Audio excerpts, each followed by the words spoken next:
There was a time when pro wrestling wasn't just entertainment. It was war. It was art. It was sacred. Before streaming deals and corporate mergers, before influencer entrances and synergy campaigns, wrestling was something raw, something dangerous. It was carnage with meaning, where every body slam was a sentence in a larger story, and every drop of blood was a sacrifice for something greater. It was never about money. It was about passion, about mythology, about men and women turning pain into poetry inside four ropes, in front of crowds that didn't just watch. They believed. The ring wasn't just a performance space. It was an altar. And those who stepped into it? They weren't content creators. They were gladiators, storytellers, priests of violence. Wrestling was protected by people who loved the business, who bled for it, who knew that between the ropes lived something real. But then the suits came. The IPOs, the polished grins in boardrooms, who never took a bump in their lives. Storylines were shortened to fit social media. Pain was edited into highlights. Grit was swapped for branding deals. Wrestlers became assets. Matches became metrics. And what once felt wholly remiss was repackaged, monetized, and emptied. Corporate greed didn't just change wrestling, it ruined it. Forever. Vince McMahon was never just a businessman. He was a force of nature, a man who dragged professional wrestling out of smoky bingo halls and into billion-dollar stadiums. To some, he was a genius promoter who revolutionized the industry. To others, he was a ruthless tyrant who broke bodies, burned bridges, and blurred the line between fiction and reality until it bled into his performers' lives. He built an empire on charisma, controversy, and control. He destroyed territories, monopolized talent, and made the word wrestling almost synonymous with his name. He created unforgettable icons and crushed just as many careers. The same hand that lifted Hulk Hogan, Stone Cold Steve Austin, and John Cena to immortality also signed off on scripts that exploited real pain for ratings. But for all his missteps, and there were many, Vince McMahon had one unshakable truth. He loved the ring.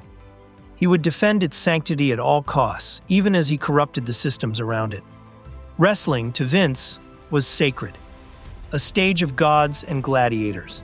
And in his own twisted way, he always believed he was serving the greater good of the business, even when the world called him the villain. The merger between WWE and UFC under the TKO banner wasn't just a business deal, it was a seismic shift. For decades, WWE prided itself on being a world unto itself, a place where larger-than-life characters, dramatic storytelling, and generational stakes turned scripted combat into something that felt real. But when the ink dried on the TKO merger, something intangible vanished. This was the moment the soul of wrestling was sold. No longer a family-run empire with a singular chaotic vision, WWE became a product, an asset, a line item on a corporate spreadsheet. Suddenly the language changed. Promos and rivalries were now engagement opportunities. Matches were content drops. Legends became brand ambassadors, and creative risks were filtered through synergy decks and investor presentations. The stories that once echoed with emotion were replaced by influencer cameos and viral moments built for TikTok. The grit, the grime, the beautiful unpredictability of wrestling was sanitized, polished, packaged for maximum quarterly growth. WWE still looked the same on the surface. The lights, the pyro, the titles. But beneath it all, the machine had changed. And for many fans, it felt like the moment wrestling stopped being a passion and became a portfolio asset. Modern WWE has never looked more polished. The production is cinematic, the entrances are Hollywood level, and the arenas are lit like billion-dollar movie sets. But beneath the spectacle, something's missing. It feels hollow. The magic that once made pro wrestling feel real, the long-term storytelling, the slow-burn rivalries, the character evolution, has been replaced by short-term booking and surface-level drama. Matches no longer exist to settle scores or advance arcs. They exist to sell sponsorships, pop a rating, or promote the next streaming partner. Champions aren't the centerpieces of myth anymore. They're just walking advertisements. Holding titles not because a story demands it, but because a brand needs exposure. Title reigns are rarely earned through narrative buildup. They're handed out like marketing tools. And then there's nostalgia. The legends of the past, Icons who bled and broke their bodies to build this world aren't honored. They're exploited, trotted out in desperate attempts to spike ratings or sell out stadiums. Their legacies aren't celebrated. They're repackaged, remixed, and resold until there's nothing left but hollow chants and forced catchphrases. WWE still shows you wrestling, but too often it forgets to tell you why it matters. Triple H's journey is one of the most fascinating arcs in wrestling history. Not just as a performer, but as a man who slowly transformed from villain to visionary. He began his career with a punishment. After breaking kayfabe during the infamous curtain call at Madison Square Garden in 1996, he was the only one left to take the fall. Scott Hall and Kevin Nash left for WCW. Shawn Michaels was too protected. So Triple H, the rising star, was benched, buried, stripped of his king of the ring push. He ate pins for months, paying for a moment of honesty in a business built on illusion. But he didn't quit. He learned.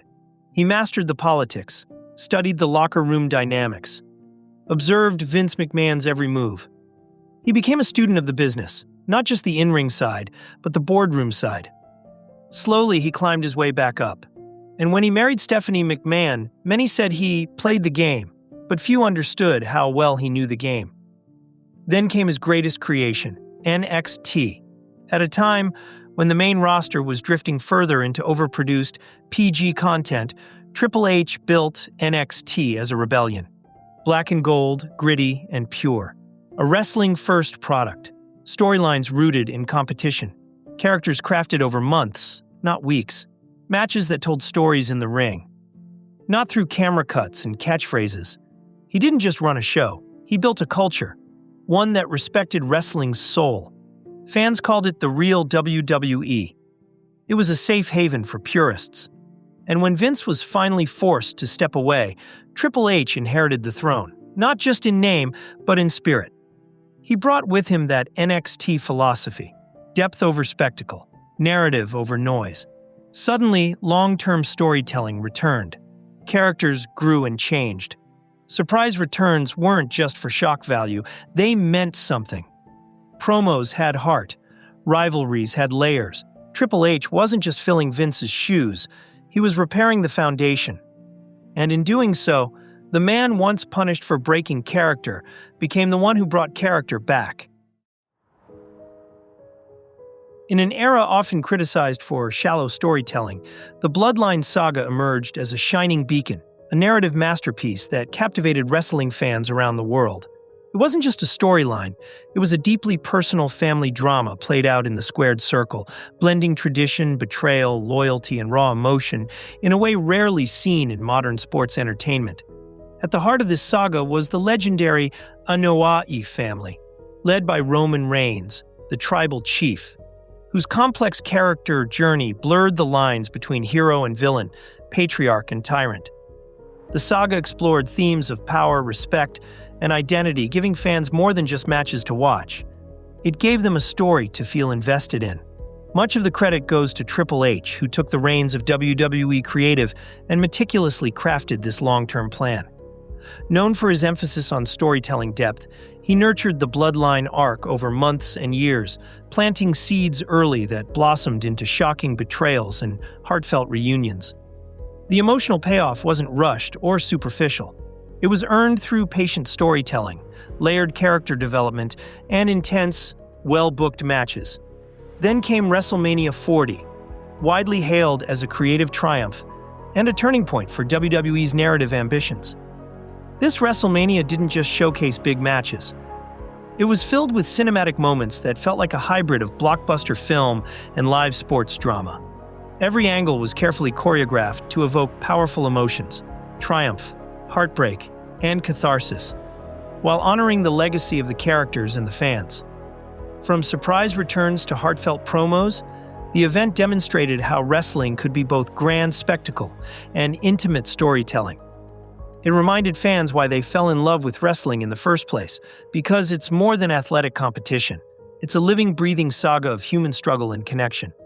The Bloodline saga and WrestleMania 40 didn't just entertain, they restored faith in WWE's creative future, proving that with vision and patience, wrestling can still be an art form. Just when it seemed WWE was hitting a creative peak with WrestleMania 40 and the Bloodline saga, the tide shifted abruptly, pulled under by the cold hand of corporate interests. Behind the scenes, the merger with TKO and the influence of shareholders started to choke the lifeblood out of what fans had so passionately embraced. The carefully crafted storytelling that had captivated millions was suddenly overshadowed by decisions made in boardrooms, rather than writers' rooms. The creative integrity that Triple H had fought so hard to restore was compromised by executives more focused on quarterly earnings and marketable moments than genuine wrestling narratives. One glaring example was The Rock's sudden and heavy-handed insertion into Cody Rhodes' storyline. While on paper it looked like a major event, a passing of the torch from one megastar to another, in reality, insiders and fans alike saw it as a forced, manufactured move designed to generate short-term buzz. It wasn't a natural evolution of the story. It felt like a corporate mandate, aimed at hitting headlines and social media trends rather than providing a satisfying narrative payoff. This marked a clear shift in priorities. TKO Entertainment's leadership began to prioritize nostalgia and influencer-driven hype over authentic storytelling and character development. Instead of nurturing the momentum built by fresh, meaningful story arcs, they leaned heavily on past legends and viral moments to drive attention and, more importantly, stock prices. The wrestling product started to feel like a series of disconnected highlight reels and promotional stunts rather than a cohesive, emotionally resonant journey. The result was a growing sense of frustration among fans who craved depth and continuity, but were served spectacle and superficiality. In essence, the corporate takeover after WrestleMania 40 was a form of sabotage, not through outright sabotage of the show's quality, but through redirecting its soul to fit a financial formula. It reminded everyone that while wrestling's heart beats strongest in the ring and the stories, it remains vulnerable to the pressures of big business. When The Rock shocked fans by turning heel and aggressively targeting Cody Rhodes' championship reign, it felt like a bold, electrifying moment, something that could shake up the status quo and add real heat to the storyline. For a brief moment, the narrative promised intense conflict and fresh drama. The Rock, once a beloved hero, was now the villain, injecting venom into Cody's reign and creating a seemingly personal, high-stakes feud that fans had been craving. But just as quickly as it started, the storyline fell apart. The Rock vanished from television screens, leaving Cody's championship reign poisoned but without any satisfying conclusion or payoff. The feud was abruptly dropped, unresolved, and fans were left hanging, confused and frustrated by the lack of closure. This sudden disappearance made it clear to many that The Rock's involvement wasn't about storytelling or character development.